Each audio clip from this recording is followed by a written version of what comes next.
Have you ever felt like, as much as you build your own community to find a place to belong, it feels as if there was no sense of unity within the VTubing sphere as a whole? As much as we could see each other like coworkers, the essence of VTubing is more towards the idol industry, where one success often comes at the expense of another. Drama is the only sense of news we get outside of Iron Mouse popping out in mainstream media yet again, and despite how we know that social media should, in theory, get us more social, it only makes us feel more and more invisible. In today's episode, I wanted to talk about this feeling that I've had and struggled for a long time with, as no one out there has any solution to it, or rather, no one tried to make a proper solution for it.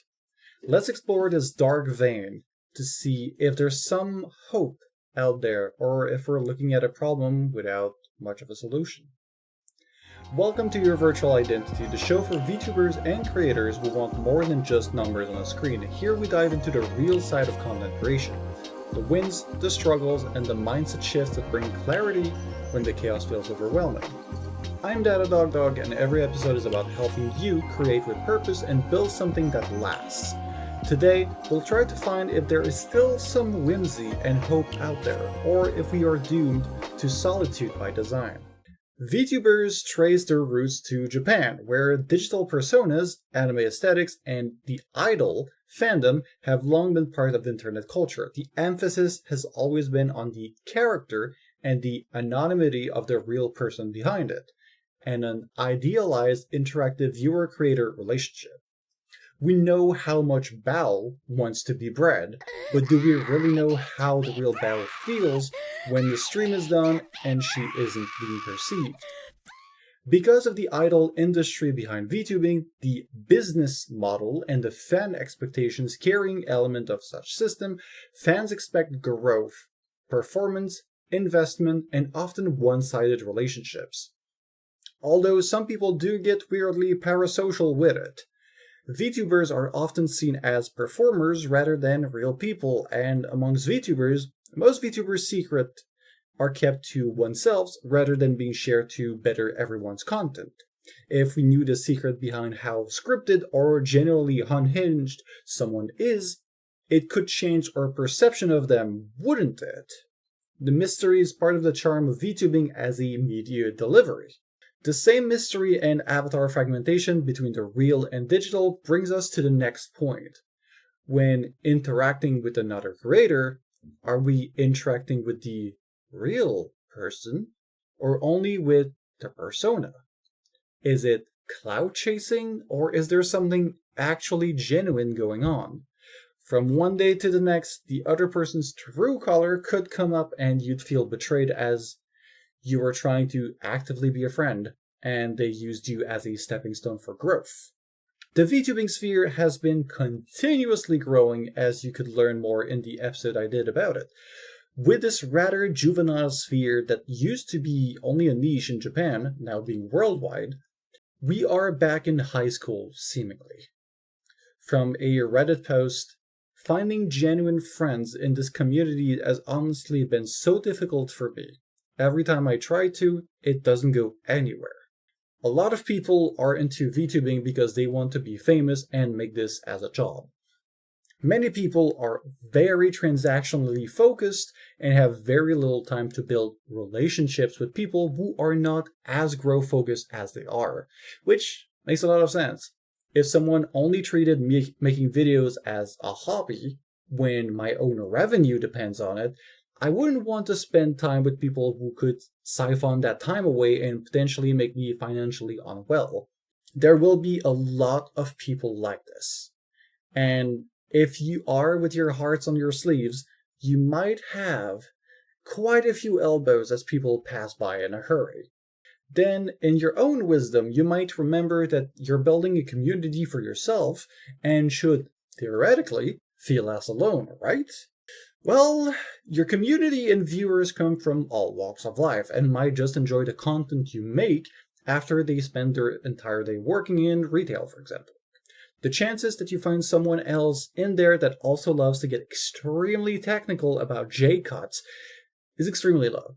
Feeling like you are with your people as you could have a favorite coworkers just doesn't feel like commonplace in the VTuber world. The only times we seem to gather together around one thing is to denounce events which we know as drama. Unity and belonging are extremely weak concepts within VTubing. These posts that you see to claim to search for friends are often just interaction bait. They are only looking to gain more followers so that the numbers help them show up more in the algorithms, and then they forget about those people. I've seen quite many of those in my years, and I've gotten back out of curiosity to see if the posters who had done them had unfollowed those who interacted, and it was very often quite the case after a few months. Drama does create the most numbers because everyone has something to say about it, don't they? When vShoujo fell down, many people posted about it to add their 2 cents on how they couldn't see this going well after they were rooting for them 2 weeks before the event even happened. Anything for growth these days, and some people are calling the audacity of others trying to cancel them, but all it does is give them more visibility and fuel their viewerships in the long term. We react more than we actively try to be proactive and build actual community. And when we have nothing to say because we stay in our lane and don't interact with debate, we realize that no one really sees us.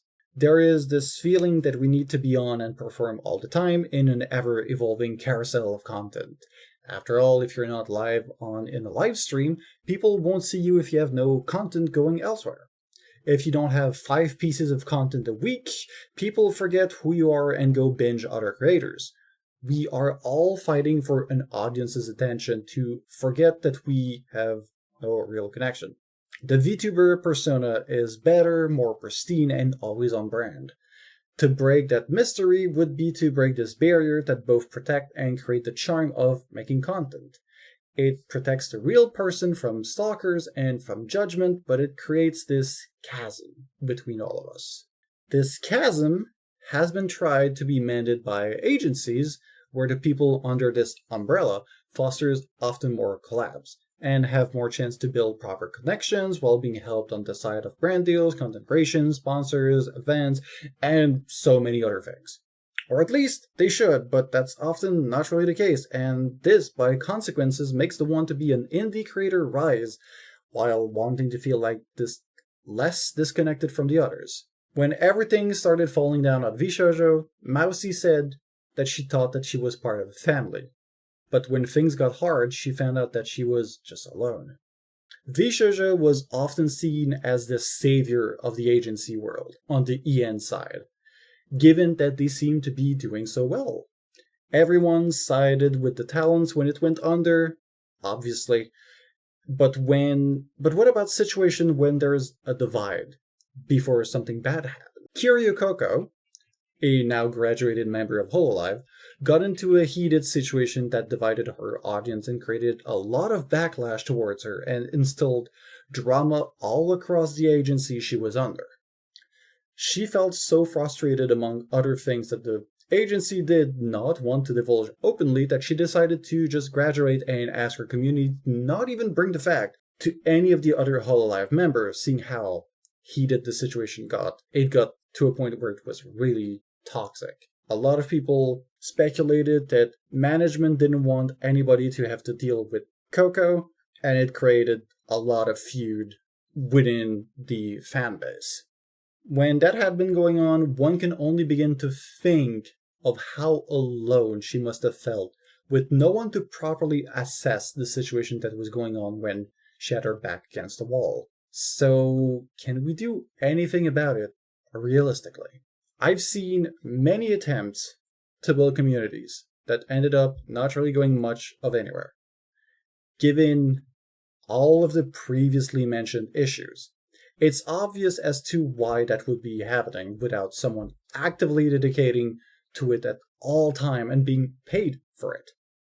Most of these attempts that I've seen either had no funding or ended up not having enough and then disappearing because of it. I've seen multiple people in there who never really tried to establish connections and had their defenses up when it came to it. The space is very hard to find connection in. if a constant effort of getting more people into those communities is not maintained with content, for example, which is the way that you end up getting noticed about anything going on in the world nowadays, no one will get into those communities, and even if it does, it will only attract a very small amount of people, and or it will attract small VTubers who only really just want that feeling of connection and not really want to be doing this full time with the real hurdles that come along the way. This problem has been on my mind for a very long time, and it's still something that, without you actively joining my community and talking about those kinds of things, won't really get anywhere. If you would like to create a solution to this, join my Discord. You should be able to find it in the description if you need to just have me say it out loud. https://discord.gg/J, capital T, lowercase c, capital Q, capital E, lowercase b, capital H. I want to help you as much as I want to help this community grow together and more bounded. If we get together with our passion to create, we can make this probably a real thing. If you believe in VTubing, please share this with others and invite them to the Discord. We can grow better if we are together sharing our failures and our successes. I'll be seeing you out there, Wanderers. Let's create a brighter future.